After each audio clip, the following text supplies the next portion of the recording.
Hello everyone, कैसे हैं आप सब और कैसी चल रही है आपकी तैयारी।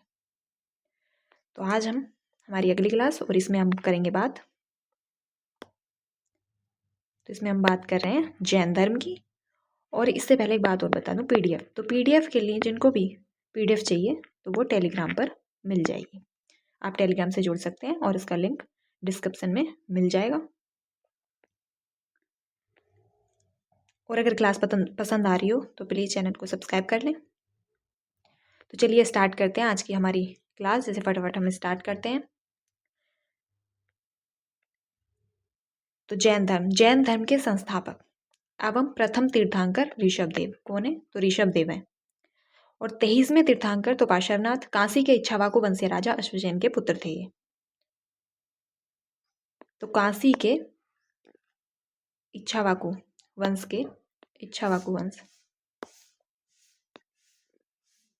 तो काशी के इक्ष्वाकु वंशीय राजा अश्वसेन के पुत्र थे। पार्श्वनाथ की शिक्षाएं, तो पार्श्वनाथ की शिक्षाएं हैं इनकी इन्होंने 4 शिक्षाएं बताई हैं। हिंसा न करना, यानी कि सभी को हिंसा कभी नहीं करनी चाहिए। सदा सत्य बोलना, चोरी न करना और संपत्ति न रखना, ये इनकी 4 शिक्षाएं थी। 24वें एवं अंतिम तीर्थंकर तो महावीर स्वामी को माना जाता है। महावीर स्वामी जो है वो 24वें और अंतिम तीर्थंकर हैं जैन धर्म के। तो हम महावीर स्वामी का जीवन परिचय देख लेते हैं, क्योंकि महावीर स्वामी को ही सारे तीर्थंकरों में सबसे ज़्यादा इंपॉर्टेंस दी जाती है और यहीं से प्रश्न बनते हैं और महावीर स्वामी के बारे में डिटेल से जो है पढ़ा जाता है। तो महावीर स्वामी की बात हम कर लेते हैं। तो महावीर स्वामी का जो जन्म है वो 540 ईसा पूर्व में कुंडलग्राम वैशाली में हुआ था। कहाँ पे हुआ था? तो कुंडलग्राम वैशाली में हुआ था। और इनके जो पिता थे वो थे सिद्धार्थ, जो कि ज्ञातक कुल के सरदार थे। और माता कौन थी? तो माता त्रिशला थी, जो कि लिच्छवी राजा चेटक की बहन थी। माता त्रिशला लिच्छवी राजा चेटक की बहन थी।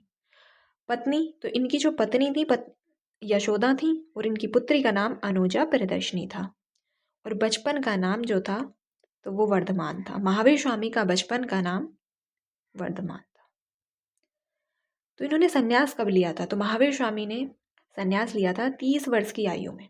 30 वर्ष की आयु में अपने बड़े भाई नंदीवर्मन की आज्ञा से ये इन्होंने संन्यास लिया था और ये अपने घर से निकल गए थे अपने बड़े भाई नंदीवर्मन की आज्ञा लेकर। इन्हें ज्ञान की प्राप्ति कब हुई? तो 12 वर्ष की तपस्या के बाद 12 वर्ष की तपस्या के बाद जरंभिक के समीप और त्रजु पालिका नदी के तट पर साल वृक्ष के नीचे, किसके? साल वृक्ष का इस तरीके से यहाँ से प्रश्न बनता है कि किस वृक्ष के नीचे ज्ञान की प्राप्ति हुई थी महावीर स्वामी को? तो साल वृक्ष के नीचे हुई थी। ज्ञान प्राप्ति के बाद ये क्या कहलाए? तो जिन कहलाए। जिन का मतलब होता है विजेता, यानी कि विजेता कहलाए। अहर्त यानी कि पूज्य। महावीर स्वामी को ज्ञान प्राप्ति के बाद पूजा जाने लगा, ये पूज्य कहलाए। निग्रंथ बंधनहीन, यानी कि हर बंधन से मुक्त हो गए थे ज्ञान प्राप्ति के बाद, ये बंधनहीन कहलाए, इन पर कोई बंधन नहीं था। अब महावीर स्वामी के उपदेश और इनके अनुयायी कौन कौन थे? तो इन्होंने जो उपदेश दिए हैं वो क्या है? तो महावीर स्वामी की जो भाषा है, यहाँ पे कट गया है तो इसको मैं यहाँ पे लिख देती हूँ। महावीर स्वामी की भाषा थी प्राकृत।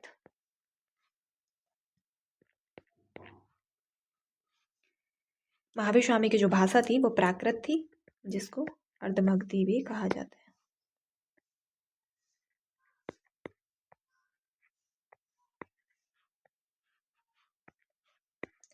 तो भाषा प्राकृत अर्धमगधी थी। और इनके प्रथम अनुयायी, तो इनके जो प्रथम अनुयायी थे वो उनके दामाद जामिल थे। इनके ही दामाद जामिल इनके प्रथम अनुयायी बने। और प्रथम जो जैन भिक्षुकनी बनी थी तो वो दधिवान की पुत्री चंपा बनी थी। चंपा थी, कौन थी? तो प्रथम जैन भिक्षुनी जो थी वो चंपा थी, जो कि दधिवान की पुत्री थी।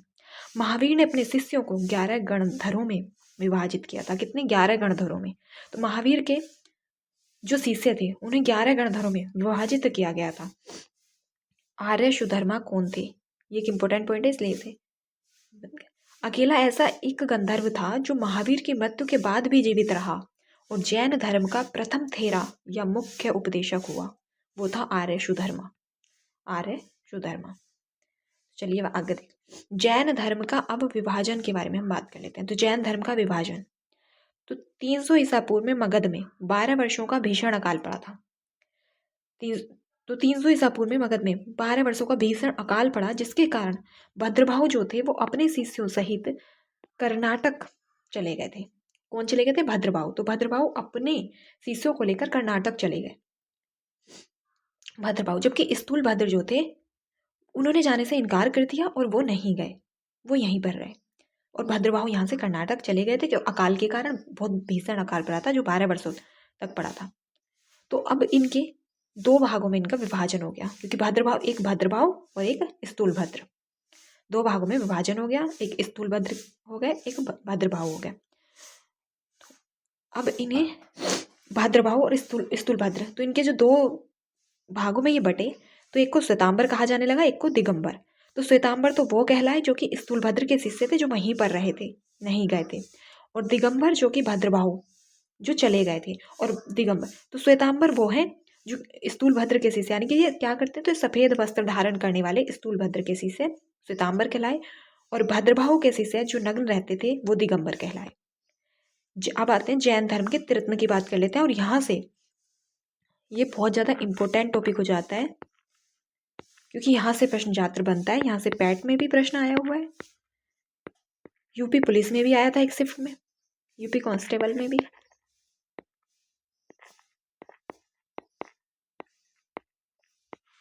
तो यहाँ से प्रश्न बनता है। सम्यक दर्शन, इनके जो त्रिरत्न हैं वो सम्यक दर्शन, सम्यक ज्ञान और सम्यक आचरण है। सम्यक दर्शन, सम्यक ज्ञान, सम्यक आचरण। त्रिरत्न के अनुशीलन में 5 महाव्रत अनिवार्य हैं। त्रिरत्न के अनुशीलन में 5 महाव्रत अनिवार्य बताए गए हैं। अहिंसा, सत्य वचन बोलना, असत्य, अपरिग्रह और ब्रह्मचर्य। और ये ही चारों जो हैं ये बौद्ध में भी थे, ये बौद्ध धर्म में भी थे, बताए गए। लेकिन ब्रह्मचर्य को महावीर स्वामी ने अलग से जोड़ा है, उसमें 4 थे। तो जैन धर्म में ईश्वर की मान्यता नहीं है, जैन धर्म ईश्वर की मान्यता नहीं है, ईश्वर को नहीं मानता है जैन धर्म। जबकि आत्मा की मान्यता है, आत्मा की मान्यता है, और पुनर्जन्म एवं कर्मवाद में भी विश्वास करते हैं महावीर स्वामी, यानी कि पुनर्जन्म भी होता है, और कर्म आप जो करते हैं वो उसी का फल होता है जो आपके साथ हो रहा होता है। तो इस चीज को भी महावीर स्वामी मानते हैं, और आत्मा की मान्यता भी है, आत्मा की भी मान्यता है, लेकिन ईश्वर को ये नहीं मानते हैं। जैन संगीतियां, तो कुछ जैन संगीतियां भी हुई हैं, तो इनके बारे में भी हम देख लेते हैं। तो प्रथम जैन संगीति जो कि 300 ईसा पूर्व पाटलिपुत्र में, और इसके जो अध्यक्ष थे वो स्थूलभद्र थे। और दूसरी बौद्ध संगीति जो कि 6ठी शताब्दी में हुई, और ये वल्लभी गुजरात में हुई, वल्लभी गुजरात में हुई। कहाँ पे हुई? तो वल्लभी गुजरात में हुई। और अब हम कुछ अन्य इम्पोर्टेंट चीज़ें हैं जो कि रह जाती हैं, तो उनके बारे में देख लेते हैं। खजुराहो में जैन मंदिरों का, यानी कि अब जैन मंदिरों का निर्माण किसने कराया था? तो ये कुछ इंपॉर्टेंट फैक्ट मैंने यहाँ पे लिख दिए हैं। जैन चंदेल शासकों द्वारा किया गया था जैन मंदिरों का निर्माण। खजुराहो में जो जैन मंदिर बने थे तो उनका निर्माण चंदेल शासकों के द्वारा किया गया था, क्योंकि यहाँ से प्रश्न जरूर बनते हैं, तो इसलिए इन इम्पोर्टेंट फैक्ट को मैंने यहाँ पे लिख दिया है। मौर्योत्तर युग में मथुरा जैन धर्म का प्रसिद्ध केंद्र था। मौर्योत्तर युग में मथुरा जो जैन धर्म का प्रसिद्ध केंद्र रहा है वो मौर्योत्तर युग में रहा है। मथुरा कला का संबंध जैन धर्म से था। मथुरा कला का जो संबंध था वो किससे था? तो वो जैन धर्म से था। जैन तीर्थंकरों की जीवनी भद्रभाहु द्वारा रचित कल्पसूत्र में है। तो जैन तीर्थंकर की जो जीवनी मिलती है वो भद्रभाहु द्वारा रचित कल्पसूत्र में है। और कल्पसूत्र किस द्वारा रचित है? तो भद्रभाहु। निवारण, यानी कि 468 ईसा पूर्व में बिहार राज्य के पावापुरी में महावीर स्वामी का जो निवारण महापरिनिवारण किसे कहा गया है? तो निवारण या महापरिनिवारण किसे कहा गया है? महापरिनिवारण।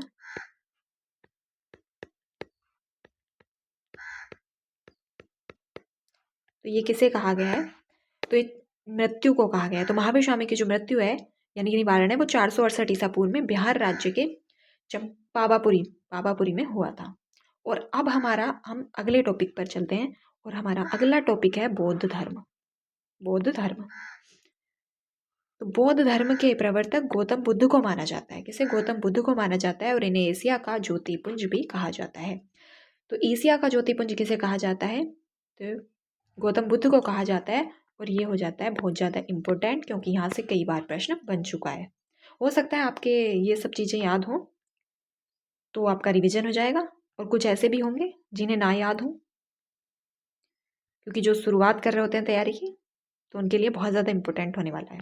और अगर क्लास पसंद आ रही हो तो प्लीज़ लाइक कर सकते हैं। पसंद आ रही हो तो लाइक करें, ना आ रही हो तो डिसलाइक करें, लेकिन कुछ ना कुछ ज़रूर करें। तो देख लेते हैं हम बौद्ध धर्म।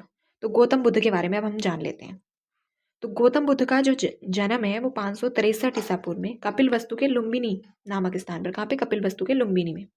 और इनके पिता सुद्धोधन थे, जो कि शाक्य गण के मुखिया थे। और माता कौन थी? तो माता माया देवी थी। और इनकी जो माता थी उनकी इनके जन्म के 7 दिन बाद ही मृत्यु हो गई थी। तो इनका जो पालन पोषण किया है तो इनकी माँ प्रजापति गौतमी ने किया है, जो कि इनकी मौसी भी थी और इनकी सौतेली माँ थी। तो प्रजापति गौतमी ने इनका पालन पोषण किया। बचपन का नाम जो था गौतम बुद्ध का वो सिद्धार्थ था, सिद्धार्थ। और इनका विवाह 16 वर्ष की आयु में यशोधरा के साथ हो गया था। किसके? यशोधरा के साथ हो गया था। और इनका पुत्र राहुल था। पुत्र, इनका एक पुत्र भी था जिसका नाम राहुल था। ग्रह त्याग एवं ज्ञान प्राप्ति। तो गौतम बुद्ध ने ग्रह त्याग और ज्ञान प्राप्ति, तो ग्रह त्याग कब किया? तो सिद्धार्थ ने जब कपिल वस्तु की सैर की तो 4 दृश्य देखे थे। वो दृश्य कौन कौन से थे?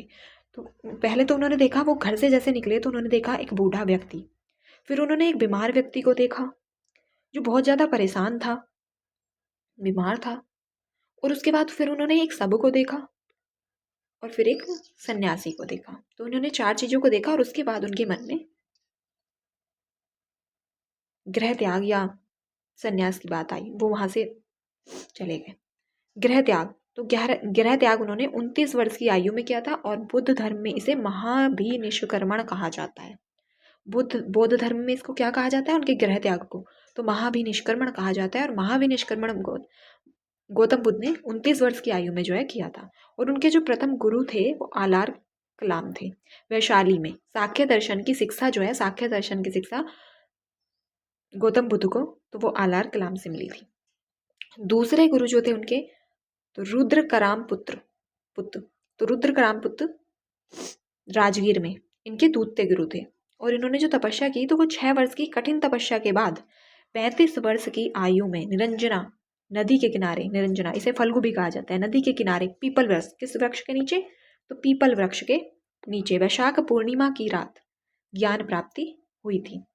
वैशाख पूर्णिमा की रात को क्या हुई थी? तो ज्ञान की प्राप्ति हुई थी।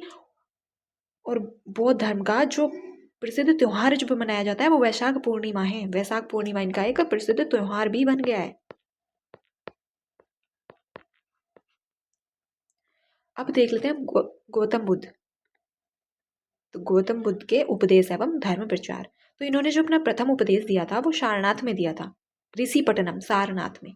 इसे बौद्ध ग्रंथ में धर्म चक्र प्रवर्तन कहा गया है। धर्म चक्र प्रवर्तन कहा गया है। प्रथम उपदेश सारनाथ में दिया था। और उपदेश की जो भाषा थी तो बौद्ध धर्म की भाषा उपदेश की तो पाली थी, पाली। प्रथम उपदेश इन्होंने पाली भाषा में सारनाथ में दिया था और इनके उपदेश की भाषा पाली थी। सर्वाधिक उपदेश इन्होंने कौशल देश की राजधानी कहाँ पे? तो श्रावस्ती में दिए। सर्वाधिक उपदेश कहाँ पे दिए? तो श्रावस्ती में दिए। और इनके जो प्रमुख अनुयायी थे, ये अनुयायी शासक थे, यानी कि कुछ शासक भी इनके अनुयायी बने, तो वो थे बिंबिसार, बिंबिसार, प्रसेनजित तथा उदयन। प्रथम बिंबिसार, प्रसेनजित तथा उदयन इनके प्रमुख अनुयायी शासक थे गौतम बुद्ध के। और गौतम बुद्ध की जो मृत्यु है वो 80 वर्ष की आयु में, गौतम बुद्ध की मृत्यु 80 वर्ष की आयु में 483 ईसा पूर्व में कुशीनगर, कहाँ पे? कुशीनारा, कुशीनारा या कुशीनगर भी कहा जाता है। देवरिया यूपी में ये पड़ता है, देवरिया यूपी में ये पड़ता है। इसे महापरिनिवारण कहा गया है, इसे महापरिनिवारण कहा गया है। अब कुछ बौद्ध संगीतियाँ देख लेते हैं। तो ये टॉपिक इतना ज़्यादा इंपॉर्टेंट है कि यहाँ से प्रश्न हर एग्जाम में आना ही आना है, तो इसको आप बहुत अच्छे से ध्यान से देख लेना। और रिवीजन के लिए मैं ये PDF भी दे दूँगी, तो आप इसे 1-2 बार और रिवीजन कर लेना। तो बौद्ध संगीतियाँ, तो प्रथम जो बौद्ध संगीति हुई थी वो 483 ईसा पूर्व में राजगृह में हुई थी। और इसके जो अध्यक्ष थे महाकश्यप थे। और शासन किसके शासनकाल में हुई थी? तो अजातशत्रु के शासनकाल में हुई थी, अजातशत्रु के शासनकाल में थी। दूसरी तो 383, यानी कि इसके 100 का अंतर है इन दोनों के बीच। इस तरीके से आप इनके समय को याद कर लेना। 383 ईसा पूर्व में वैशाली में हुई थी, और सबकामी जो थे, सबकामी वो इसके अध्यक्ष थे। और शासनकाल तो किसके शासनकाल में हुई थी? तो कालाशोक के शासनकाल में हुई थी। और तीसरी 250 ईसा पूर्व में हुई थी, और पाटलिपुत्र में हुई थी। पाटलिपुत्र में। और मोगलीपुत्र तिस्स जो थे वो इसके अध्यक्ष थे, और ये अशोक के समय हुई थी। चौथी तो ईसवी की फर्स्ट सदी, प्रथम सदी में हुई थी, और ये कुंडल वन में हुई थी। वसुमित्र और अश्वघोष जो थे इसके अध्यक्ष थे, और ये कनिष्क के समय हुई थी। कुंडल वन कश्मीर, कभी कभी कुंडल वन ना आकर कश्मीर भी आ जाता है, तो कुंडल वन कश्मीर में हुई थी। और चौथी बौद्ध संगति के बाद बौद्ध धर्म दो भागों में, हीनयान एवं महायान में विभाजित हो गया था। तो ये इस तरीके से भी प्रश्न आता है कि हीनयान और महायान में जो बौद्ध धर्म का विभाजन हुआ है वो कब हुआ है? तो वो चौथी जो बौद्ध संगति थी उसके बाद हीनयान और महायान में बट गया था बौद्ध धर्म दो भागों में, चौथी बौद्ध संगति के बाद। तो बौद्ध धर्म के सिद्धांत एवं तीर्थन, तो बौद्ध धर्म अनिश्वरवादी है, अनिश्वरवादी है, ईश्वर को नहीं मानता है, और ईश्वर को जैन धर्म भी नहीं मानता है। इसमें आत्मा की परिकल्पना भी नहीं है, इसमें आत्मा की भी परिकल्पना, ये आत्मा को भी नहीं मानते हैं। जबकि जैन धर्म में आत्मा की मान्यता है, ईश्वर को दोनों ही नहीं मानते हैं, दोनों ही अनिश्वरवादी।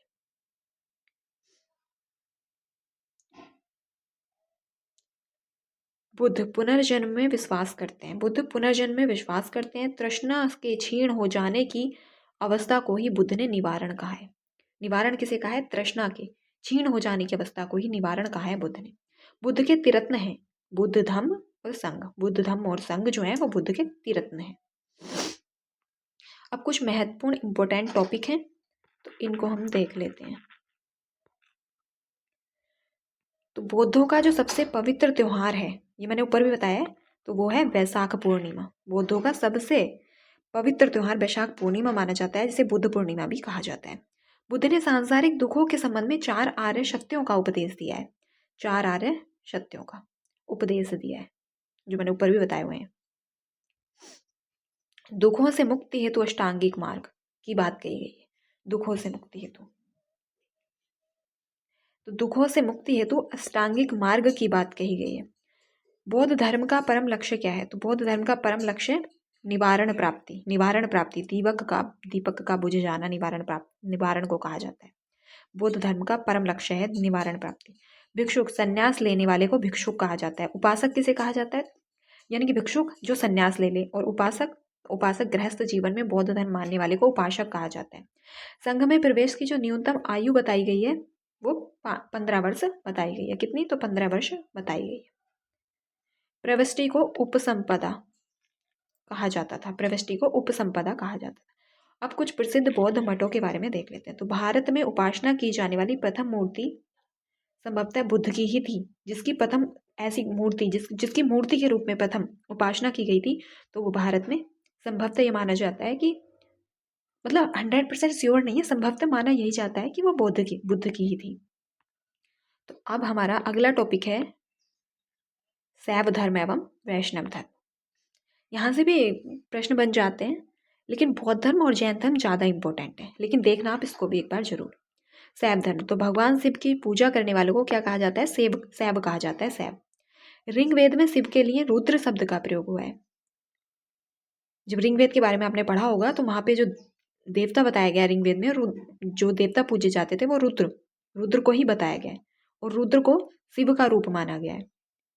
लिंग पूजा का पहला स्पष्ट वर्णन मत्स्य पुराण में मिलता है। लिंग पूजा का जो पहला स्पष्ट वर्णन मिलता है तो वो मत्स्य पुराण में मिलता है। पशुपत संप्रदाय शैवों का सर्वाधिक प्राचीन संप्रदाय माना जाता है। शैवों का सर्वाधिक प्राचीन संप्रदाय पाशुपत संप्रदाय को माना जाता है। और पाशुपत संप्रदाय के जो संस्थापक थे वो लकुलिश। कौन थे? लकुलिश थे। एलोरा के प्रसिद्ध कैलाश मंदिर का निर्माण राष्ट्रकूटों ने करवाया था। एलोरा के प्रसिद्ध कैलाश मंदिर का निर्माण किसने कराया था? तो एलोरा के प्रसिद्ध कैलाश मंदिर का जो निर्माण है वो राष्ट्रकूटों ने करवाया था। तंजौर के राजराजेश्वर शैव मंदिर का निर्माण तो राजराज प्रथम ने कराया था। और इन दोनों को अच्छे से देख लेना, दोबारा भी देख लेना, क्योंकि यहाँ से प्रश्न जरूर बनता है और इनमें ज़्यादातर कन्फ्यूजन होने का चांस रहते हैं। तंजौर के राजराजेश्वर शैव मंदिर का निर्माण तो राजराज प्रथम चोल ने करवाया था। और इसे बृहदेश्वर मंदिर भी कहते हैं। क्या कहते हैं? इसे बृहदेश्वर मंदिर भी कहते हैं। तो राजराजेश्वर मंदिर को बृहदेश्वर मंदिर के नाम से भी जाना जाता है। अब वैष्णव धर्म, तो वैष्णव धर्म की जो जानकारी है वो किससे मिलती है? तो उपनिषदों से मिलती है। और इसके जो प्रवर्तक हैं वो कृष्ण है। कृष्ण को माना गया है वैष्णव धर्म के प्रवर्तक।